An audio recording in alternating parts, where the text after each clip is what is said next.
আসসালামু আলাইকুম, স্বাগত জানাচ্ছি আরটিভির রাতের সংবাদে।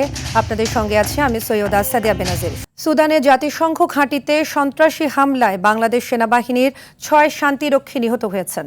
হামলায় আহত হয়েছেন আরও ৮ জন। শনিবার আন্তঃবাহিনী জনসংযোগ পরিদপ্তর আইএসপিআর এর সামাজিক যোগাযোগ মাধ্যমে দেয়া এক পোস্টে এ তথ্য জানানো হয়। বলা হয়, সুদানের আবেই এলাকায় জাতিসংঘ ঘাঁটি আক্রমণ করে সন্ত্রাসীরা। সে সময় হতাহতের এ ঘটনা ঘটে, তবে তাদের কারও নাম প্রকাশ করা হয়নি এতে। সেখানে সন্ত্রাসীদের সঙ্গে যুদ্ধ চলছে বলেও জানিয়েছে আইএসপিআর।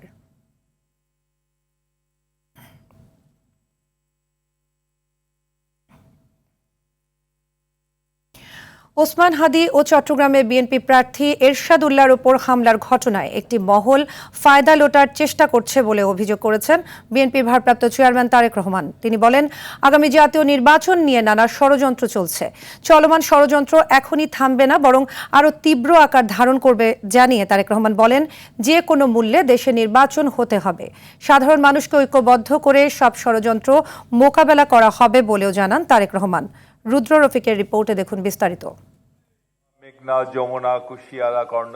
রাষ্ট্র গঠনে বিএনপির পরিকল্পনা সম্পর্কে নেতাকর্মীদের প্রশিক্ষিত করতে টানা ৭ দিন রাজধানীর কেআইবি মিলনায়তনে কর্মশালা করছে দলটি। প্রতিদিনের মতো কর্মসূচির শেষ দিনেও ভার্চুয়ালি যুক্ত হন দলটির ভারপ্রাপ্ত চেয়ারম্যান তারেক রহমান। নারীদের উন্নয়নের কথা যেমন আছে, এ সময় তিনি বলেন, দেশের চলমান অস্থিরতার সুযোগে একটি গোষ্ঠী সুবিধা নেয়ার চেষ্টা করছে। গতকাল অত্যন্ত দুর্ভাগ্যজনক একটি ঘটনা ঘটিয়েছে যে কোনো একটি মহল। তার কিছুদিন আগে আমরা দেখেছি চট্টগ্রামে আমাদের একজন প্রার্থীর উপরে একই রকম ঘটনা ঘটেছে।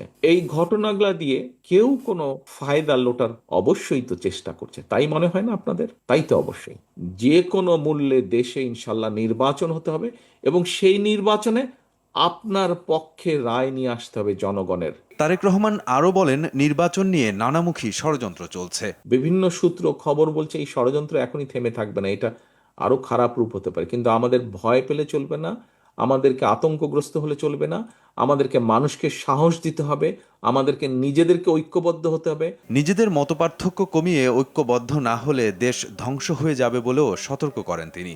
নির্বাচন অত সহজ হবে না, ষড়যন্ত্র কিন্তু থেমে নেই। আমরা যদি নিজেরা ঐক্যবদ্ধ না হই, এই দেশ ধ্বংস হয়ে যাবে।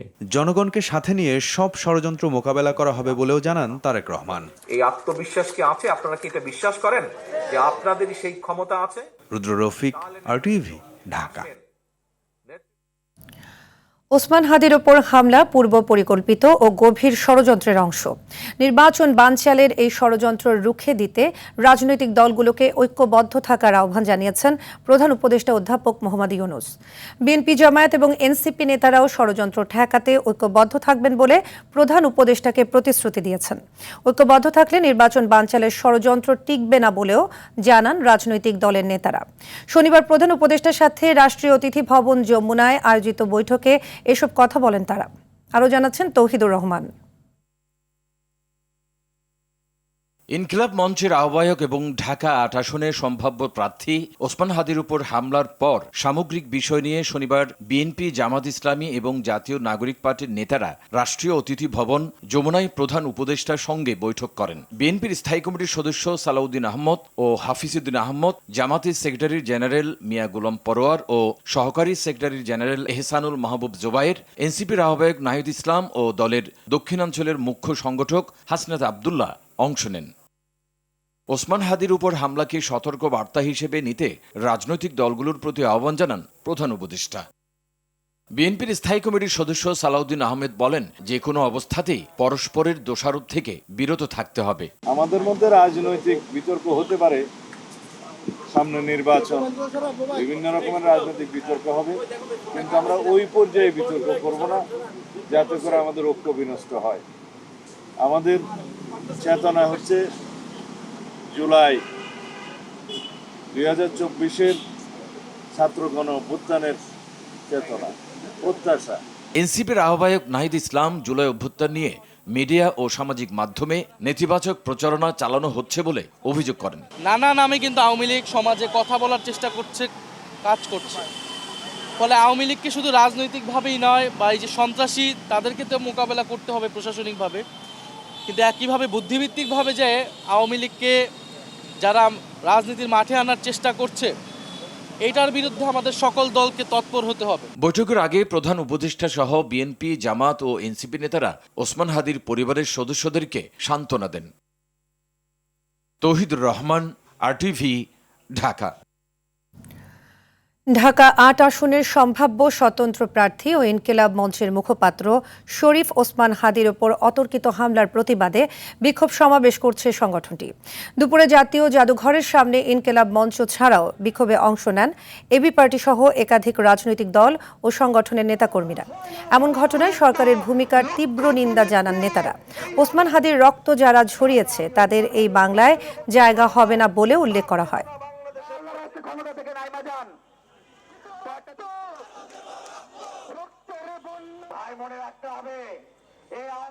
ওসমান হাদির জন্য যে আমাদের অশ্রু ঝরে, এটা অশ্রু না, এটা হচ্ছে ক্রোধ। এই ক্রোধ আগুন হয়ে আওয়ামী লীগ এবং দিল্লির মস্তক চারকার করে চালাইয়া দিব। আমি আজ থেকে হাদির সেই কালচারাল সেন্টারের দায়িত্ব গ্রহণ করলাম।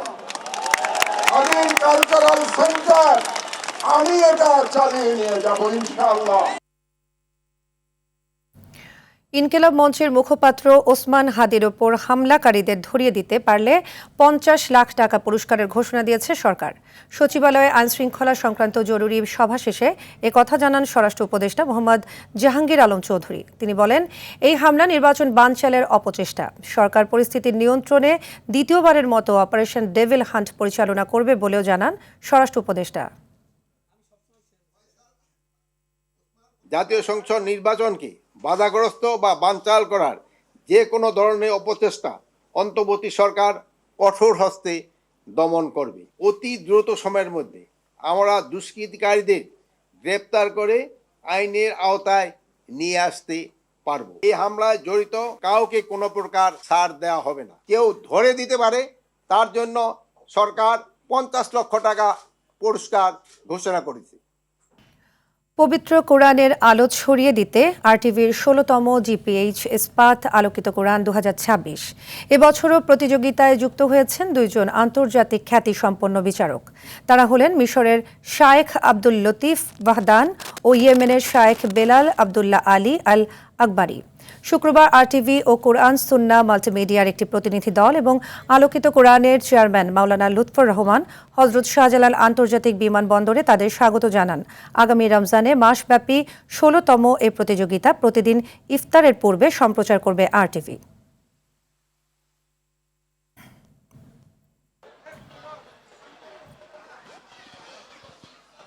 আগামীর কণ্ঠস্বর স্লোগানে বাংলাদেশের প্রতিভাবান বাংলা গানের শিশু কিশোরদের খোঁজে RTV আয়োজিত SMC Moni biscuit presents RTV little star champion ঢাকার শিল্পী সেহমান ইসলাম। আর যৌথভাবে প্রথম রানার আপ হয়েছেন দীপা রায়চৈতি ও সিফাত রিজওয়ান নাফি। এদিকে বাংলার মৌলিক গানের ধারা শিশু কিশোরদের হাত ধরে আরও সমৃদ্ধ হবে বলে মন্তব্য করেন লিটল স্টারের বিচারক মণ্ডলী। বিস্তারিত রাকিব হাসানের রিপোর্টে। আজ যে শিশু পৃথিবীর আলো এসেছে। জমকালো আয়োজনে অনুষ্ঠিত হলো RTV আয়োজিত SMC Moni biscuit presents RTV little star grand finale ২০২৫। Bengal multimedia স্টুডিওতে শনিবার সন্ধ্যা ৫টা ৩৫ RTVতে প্রচারিত হয় এই আয়োজনটি।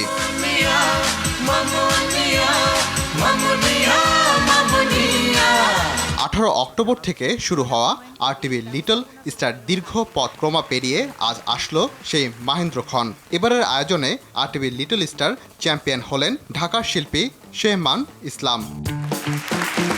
ভাবিনি যে চ্যাম্পিয়ন হয়ে যাব, বাট মনে আশা ছিল যে হব, কারণ অনেকেই আমার উপর অনেক ভরসা করেছিলেন।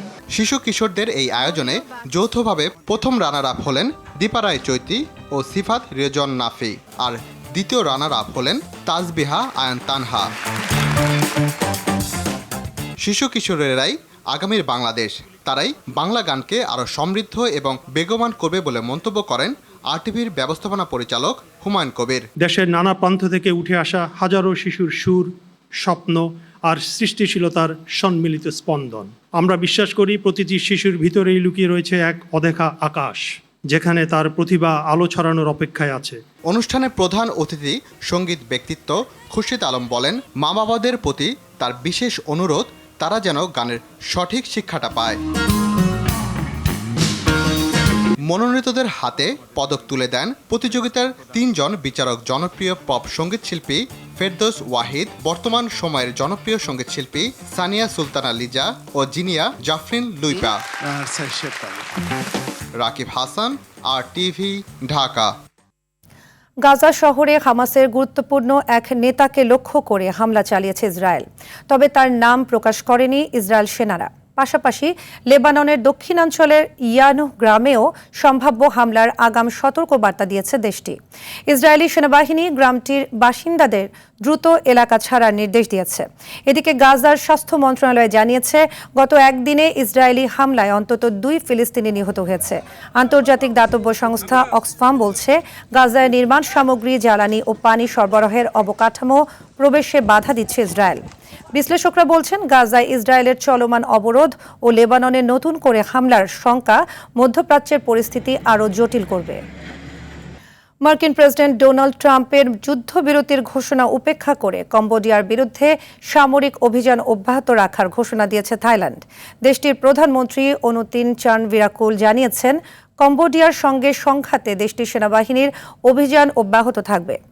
শনিবার সকালে সামাজিক মাধ্যমে করা এক পোস্টে তিনি বলেন, থাই ভূখণ্ড ও জনগণের উপর হুমকি ও ক্ষতি হওয়ার আশঙ্কা নেই এমন নিশ্চয়তা না আসা পর্যন্ত সামরিক কার্যক্রম চালিয়ে যাবে থাইল্যান্ড। এর আগে কম্বোডিয়ার প্রতিরক্ষা মন্ত্রণালয় অভিযোগের সুরে জানায়, থাইল্যান্ডের F-16 যুদ্ধবিমান এখনও কম্বোডিয়ার অভ্যন্তরে বোমা হামলা চালাচ্ছে। এমন সময়ে এই অভিযোগ আসলো যখন মার্কিন প্রেসিডেন্ট ডোনাল্ড ট্রাম্প দাবি করেছিলেন, থাইল্যান্ড ও কম্বোডিয়ার মধ্যে তিনি একটি যুদ্ধবিরতি চুক্তি করিয়ে দিতে পেরেছেন। রাশিয়া ইউক্রেন সংঘাত নিরসনে রুশ প্রেসিডেন্ট ভ্লাদিমির পুতিনের সঙ্গে বৈঠক করেছেন তুরস্কের প্রেসিডেন্ট রিসেপ তাইয়েপ এরদোয়ান। শনিবার ব্রিটিশ বার্তা সংস্থা রয়টার্স জানায়, তুর্কমেনিস্তানে শুক্রবার পুতিনের সঙ্গে এই বৈঠকের পর মস্কো এবং কিয়েভের মাঝে শান্তি স্থাপন খুব বেশি দূরে নয় বলেও আশাবাদী তিনি। এদিন প্রেসিডেন্টের কার্যালয়ের এক বিবৃতিতে ইউক্রেন শান্তি প্রচেষ্টায় সমর্থনের জন্য তুরস্কের প্রস্তুতির কথাও পুনর্ব্যক্ত করেন এরদোয়ান। তিনি আরও বলেন, কৃষ্ণ সাগরকে যুদ্ধক্ষেত্র হিসেবে বিবেচনা না করে সবার জন্য নিরাপদ নৌ চলাচল ব্যবস্থা নিশ্চিত করার প্রয়োজন। রাতের সংবাদ এ পর্যন্তই। মধ্যরাতের সংবাদ রাত 1টায় দেখার আমন্ত্রণ রইল। ধন্যবাদ সবাইকে।